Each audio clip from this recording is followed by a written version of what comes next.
no tires and interior, Sam. You gotta understand. Come on. I was Lizzo banging before they knew what it was all about. No, Sway. Let them know. Come on. I was doing it before they knew what it was, and the world wasn't ready for what you brought to them, and they had to get ready. I want to say congratulations to you. Money look good on you, Lizzo. Money looks good on you. Sway got the answers, y'all. There you go. There you go. The answers. There you go.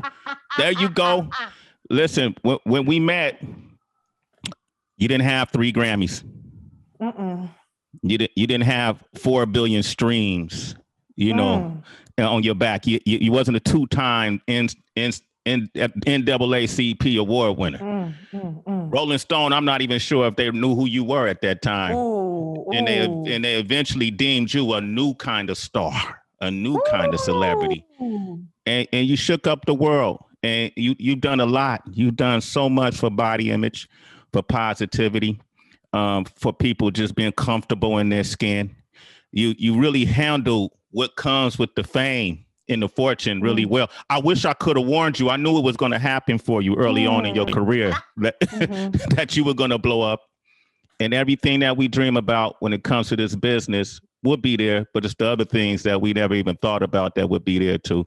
And those who are solid within themselves will always prevail. And we watching you prevail, Lizzo. We watching you prevail. Round of applause. I gotta big it up. This the Sway in the Morning team. Heather B, Tracy G. Tracy, say what up, Tracy. What up, Tracy? Lizzo!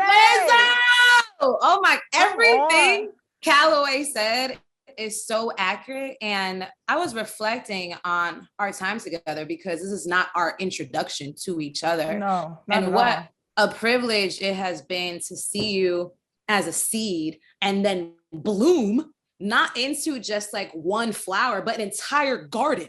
You know what I mean? There's so many directions that you've been able to take music. But what I feel like is most important when I think of your impact is your identity is not singular to music. You know what I mean? Like your spirit is so expansive. You're the type of person where we're not just solely connected to you because of the music. We're connected because of your vulnerability.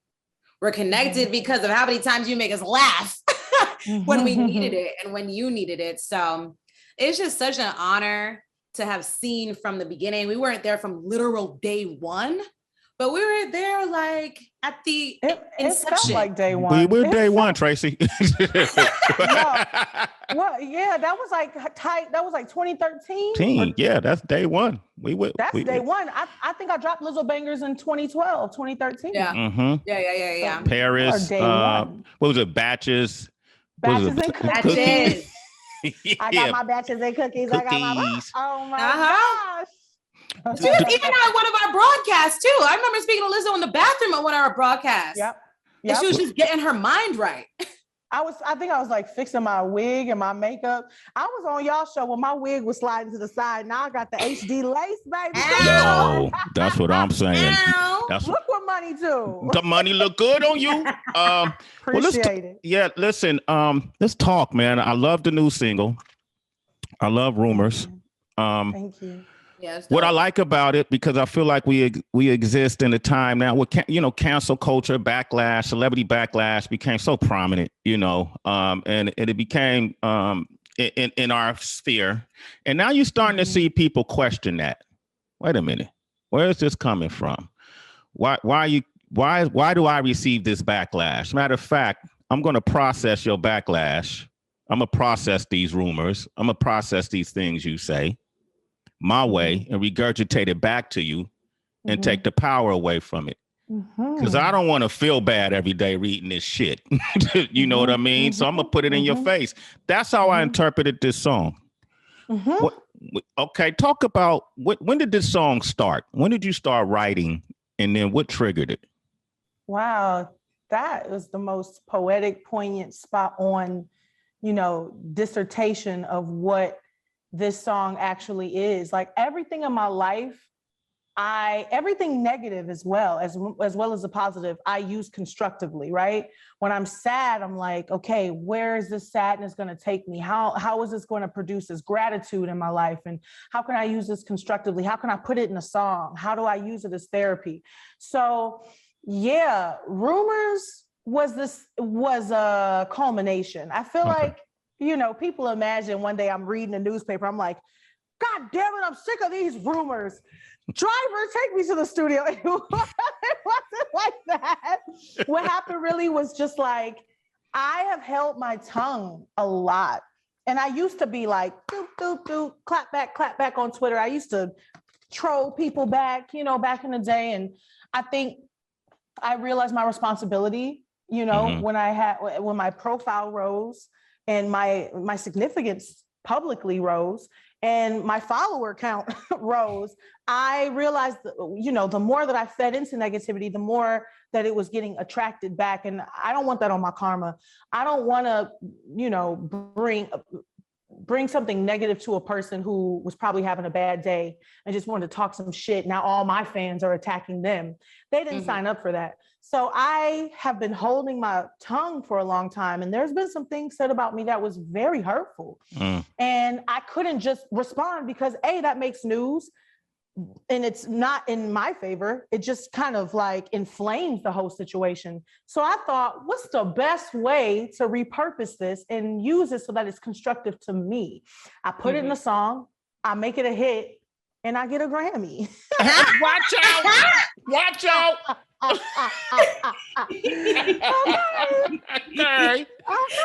That's how you remix. Ooh, that's how you remix it. Okay.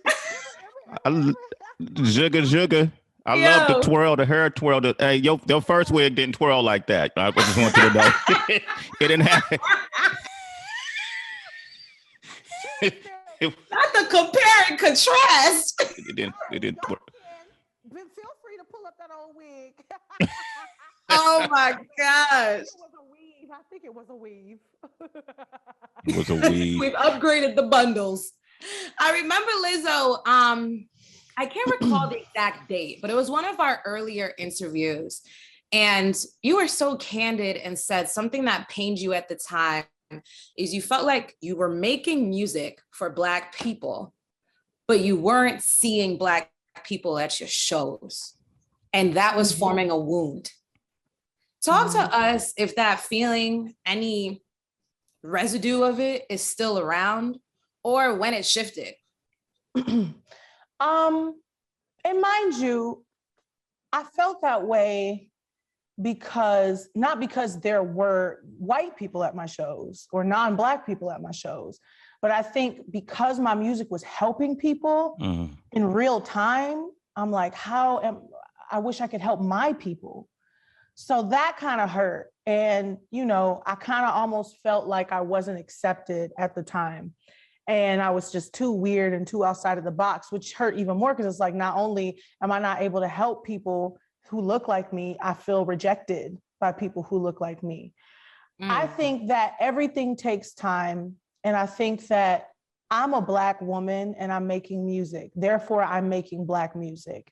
And I think it just took some time for me to be put in a position where I could reach people in a broader way to finally be seen by my community. And trust me, I went out for Juneteenth in LA and I was walking around and they were like, Lizzo. And I was like, wow, like this is full circle to 4 years ago. I could have walked out in Juneteenth. 2 years ago, I could have walked around in Juneteenth and nobody wouldn't have known who I was. But to see people are like, man, I love your music. Thank you for everything that you've done. It makes me feel better, from Black girls. Yeah. You know what I'm saying? Big Black girls too. They say, you have no idea what you've done. That moves me. So I feel healed. Whatever that womb that was forming is healed now. That's amazing. Oh man, that's amazing. That it don't get realer than that, right? Ain't nothing realer than that feeling. And here's the thing. I mean, you definitely you're a gorgeous, amazing Black woman. Okay. You are God. Black woman is God. Amen. And so when you speak and when you heal, when you impact people, even though it's might be targeted to a particular sector of people, it affects everyone. So I remember the NAACP awards, and you talked about when you received one of those awards, you were saying, I'm here, I'm a Black woman, I'm a big Black woman, and I'm here, we're here to stay. And I was curious too. I was wondering how many big black men have approached you and told you, you know what I mean? Like told you their story too. Like, hey, I'm feeling what you're saying. Has that happened? That's deep. I've had it happen. Absolutely. You know, they'll come up to me like, you know, I'm a big boy. And, you know, so I've experienced this, and body confidence. It goes both ways. Yeah. It goes all the ways. You know what I mean? Like my message is always about inclusivity. I am a big black woman. So therefore that is my identity. Do you know what I mean? But at the end of the day, that's not who I'm only making music for. Yep. It's music from a big black woman to the world. And I know that my music can make you feel good. It can be like therapy. So I want that to be just given out to everyone freely. You know what I mean? Like no discrimination. Don't be scared of the truth. Never that. Truth hurts. Truth hurts. Jace, you owe me a soda. Just to kind of give Lizzo, I'm glad that we have you because so many different conversations are happening in people's households for the first time because you kindled them. You know, even when it comes to like different language, I feel like I'm sure there's people who probably heard inclusivity for the first time just off the strength of following you. And I'm curious, like from your perspective, and I've spoken to someone else, Jessamine Stanley. I'm not sure if you're familiar with her, but she's but for anyone who's watching this or listening, Jessamine is a huge trendsetter within yoga. She's a yoga teacher and also an activist and a woman who would call herself big or fat, right? And there are some women or humans where if other people use the word big or fat, they're fine with it because they use, but then for some people, they don't even want to be called plus size or don't want that as the adjective. What do you think is the best way for someone who is not big themselves to describe someone else? That's deep. Good question. You don't. You don't. Keep them adjectives to yourself because you know, that's where I'm at. I went from body positive to body neutral because I'm pushing it forward. Like it was body negativity that was popular, you know, for a long time, or not even popular. It was the norm. Yeah. And then I came in and there was a whole like, you know, fourth wave, maybe I think it was a third wave or second wave of body positivity. And we all came in and we were like, hey, you know, love yourself. And that can be, you know, aggressive. Yes, like you need to like yourself before you love yourself. Yeah, exactly. And, you know, it can also feel difficult. That's a hard, you know, goal to reach. And it can also feel delusional, or sometimes you're lying to yourself, or sometimes you're faking it so you make it. And I wanted to put that precedent out there. And now that is a conversation that's being had in homes, like you say, I'm moving forward to body neutrality. And to me, it's like, and I'm not trying to coin this phrase or nothing, because I know there's body normality, body normative people. Anyways, regardless, it's just like, it's a body. It's just somebody's body. Right. No big deal, nothing to see here, keep it moving. You don't got nothing to say. Because now we have a lot where people are doing body augmentation. And people are commenting on that. It's not just about fat or thin anymore. It's like there's people who are like saying bodies are fake or real. And at this point, there's going to be so much conversation. It's just like, if you have nothing nice to say, and if this person's body has no direct effect on you, shut the hell up. It's not your business. Right. It's not your business. It's not your body. You know, Salt and Pepper had a song called "It's None of Your Business" from back in the day. It just came to head. You should revisit that song. It's got a crazy hook. I can see y'all getting together doing this. Oh my gosh, that's brilliant. You and Salt and Pepper.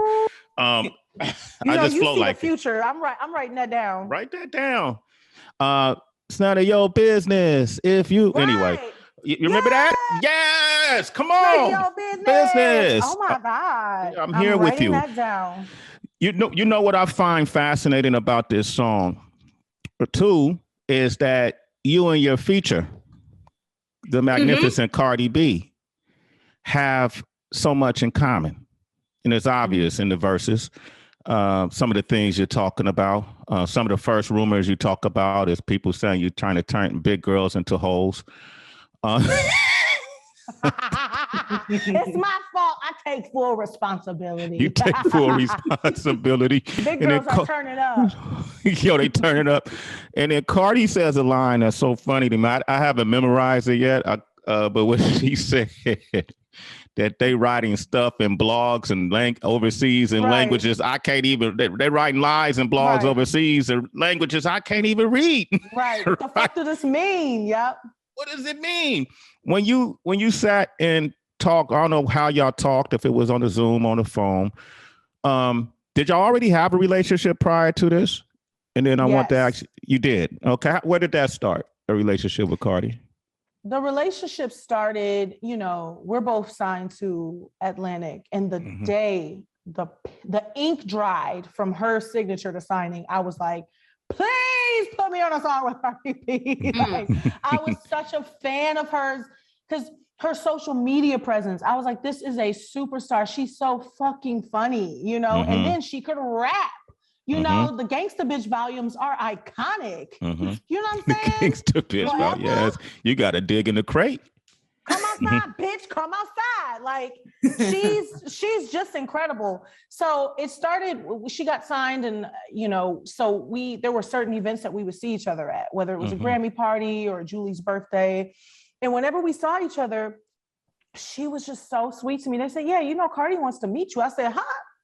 Me? You know what I mean? I'm always flattered when anybody cool wants to meet me, because I just feel like the biggest freaking nerd and geek. And she was like, yeah, I like your music. And we hugged, and she was always so sweet and so supportive of me. And from then on, we followed each other.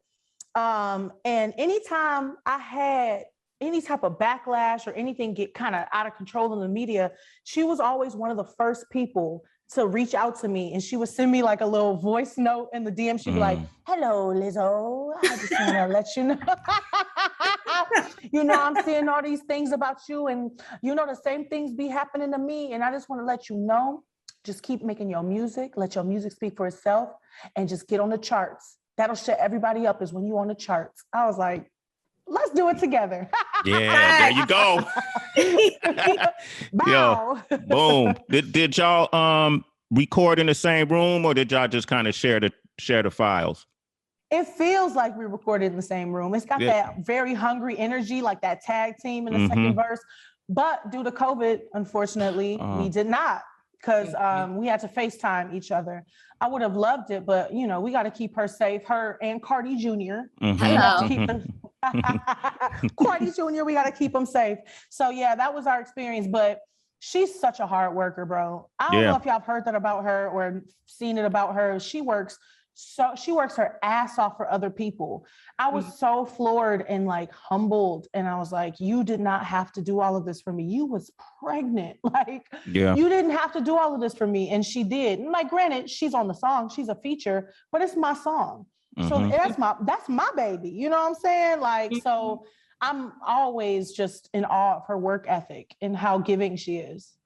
She seemed like this song was therapeutic for her too. Almost. Okay. Right? Yeah. Fake boobs. I got that too.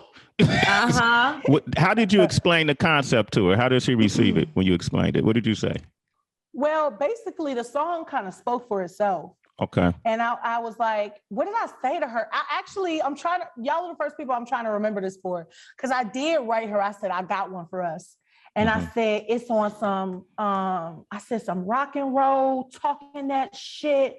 Hold on, let me find our DM real quick. Oh, she posted all of this stuff. Okay. And I like that you reminded people that Black folks created rock and roll on there too. So I said, I got our song, sis. Showing ass and talking shit on some rock star shit. Let me know when I can play it for you. That's the concept. Yes, that was it. We got another one, Tracy. That's a hype ass pitch. Well, it's so dope hearing that you guys don't just get along like in terms of being a fan of each other's music, but there's a camaraderie in there, because it makes me think of J. Cole. J. Cole had did this interview for Kevin Durant's podcast, and he was reflecting on his longevity in his musical career and how one of the things he's focusing now is really investing in his friendships with his peers. Because when he started off, he solely saw Kendrick as competition. You know what I mean? He solely saw Big Sean as competition. And I remember this photo where it was you, SZA, Kehlani, and y'all were just looking like the baddest little throuple. And I was like, look at my girls embracing. And I wonder for you getting into the industry, was it easy for you to start these friendships? Was there any type of trepidation, you know, or hesitation because you hear so much of, you don't know if you can trust this person. You know what I mean? You don't know if they're going to stab you in the back. You don't know if they're genuine. Well, the thing about Solana and Kehlani is that I've known them for so long. Like me and SZA toured when she had orange hair back before, you know what I'm saying? Back in the day, we did a Red Bull college tour together in like 2017. Yeah. What year is this? 16, 17? Yeah. Like, so we watched each other, you know, grow up. So it's like, you can trust somebody. We've had experiences where it's like, I trust this person. And then Kehlani was supporting me. I remember I performed at this ski show in like Vail, Colorado or something like that. And it was a photo of me on stage and I posted it and she reposted and said, this woman right here. And I said, wait a minute, Kehlani? Like, and this was years ago before anybody knew, like, my relationships with art. I don't have that many relationships with like my peers or my contemporaries. The real ones that I have were forged years before this. You know what I'm saying? I also, though, I have a safe space. I have a really protective bubble. I have really good friends around me and I have a really great team and I'm friends with my team. And I realize that a lot of artists do not have that same luxury, you know, or that same pleasure. So I realize I'm very fortunate, you know, to have this, but I also feel like I'm antisocial sometimes because I'll be scared to call. Famous people be trying to get in touch with me and I be scared, y'all. I'll be like, oh, I can't talk to them. Like, I get that. Terrified. Like, yeah. But back to what J. Cole was saying. Sorry, I feel like I'm rambling now, but I think the idea of competition is this external thing, right? Like, I feel like it's unfortunate that people place that fear or that pressure on you. You're just doing your shit. You're just being an artist. You're just like, I'm good at this, or I was inspired by this person, but this is me. And then the world tells you there can only be one of this person and you're trying to be that person, or, you know, and I've never ever let that leak into my identity as a person. So I've never ever felt competitive of any person because there's nobody like me. And I stand by that. There you go, damn it. Okay, that's the Lizzo I know. Shit. Hello. Talk your shit. Talk that shit. One of one.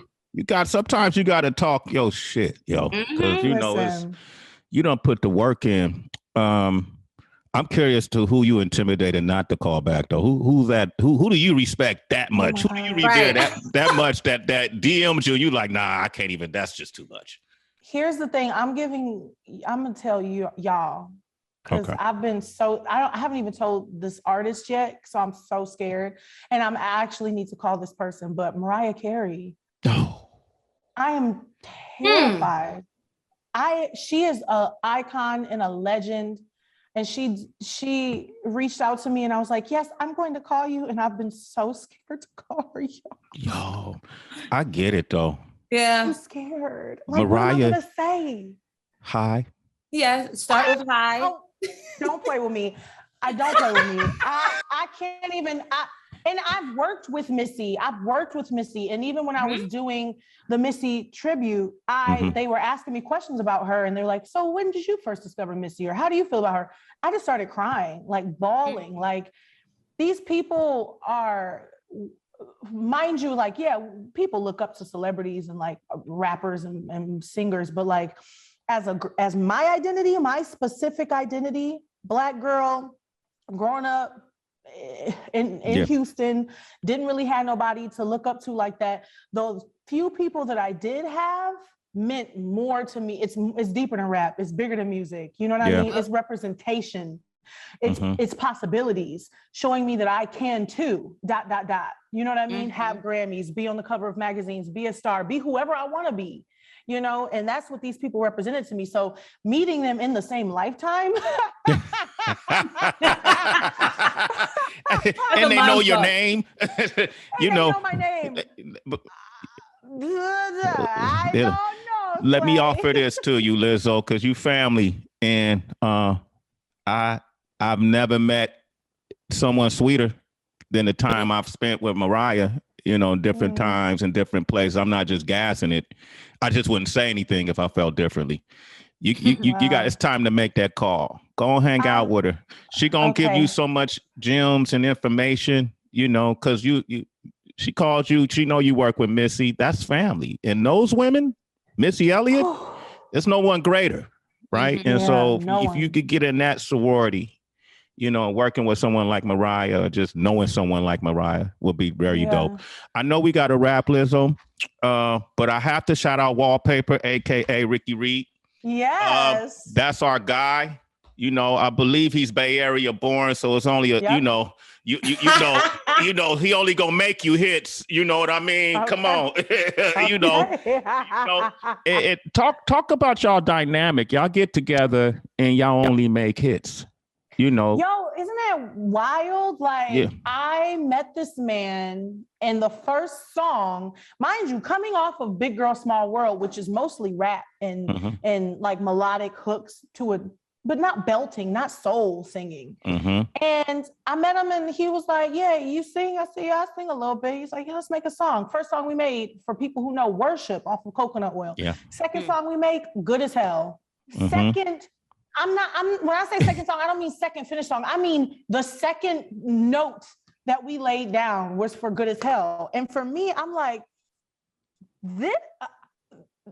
that's just Kim. You can't build that relationship. You can't fabricate that. That's just chemistry, right?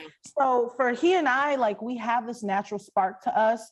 And I think we both just work really hard. We have really similar musical minds, and we're both nerds. We're music nerds. You know what I mean? Yeah. We sit and we really think about what we're presenting to the world, and he just knows my voice so well. You know, when it comes to making the beats have space for my vocals, and even doing like a pre-mix on my vocals, or knowing how to vocal produce me, finding where my vocal fry is or where my belt is. It's just really natural to him. You know, I'm like, we've done this in another lifetime. You know what I'm saying? He my musical husband.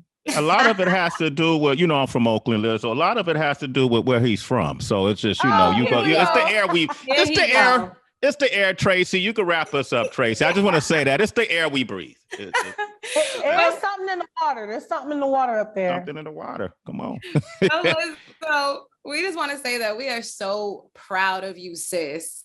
Like, genuinely, full sincerity, and know that you are continuously guided and protected, and we are always here supporting you, whether it's in person or we just have to do it like on your behalf. You've got your riders here. So continue being great. The single is gonna blow per usual. And we hope that you can smell every single last flower, boo. Absolutely. Thank you so much. You know, I appreciate y'all's support. Like, I even get emotional looking at your name on my schedule, being like, I'm about to talk to Sway. I said, hold on, let me just talk to Sway real quick. Let me just talk to Tracy real quick. Like, it feels different. This is not press, you know, this ain't interview. This is a conversation between friends. And I just want to say thank you so much for y'all's support and seeing my potential. I think my best relationships, and the relationships that have challenged me the most in the best way, are the people who see the potential in me, because I don't. I know that I'm great, but I don't see who I'm gonna be, and y'all all did. So thank you for that. Absolutely. I can't express it enough. Like, it's just gonna be what I say forever to you. Oh, we love it. It gives me chills, and yo, we here for you. I can't wait to see you perform again live, and I can't wait to see you in the studio with us. when things back to that place. Congratulations. You got another hit. The video is coming out next week. The video is being released on my daughter's birthday, so we'll sit around and watch it at the same time, you know. So congratulations, okay?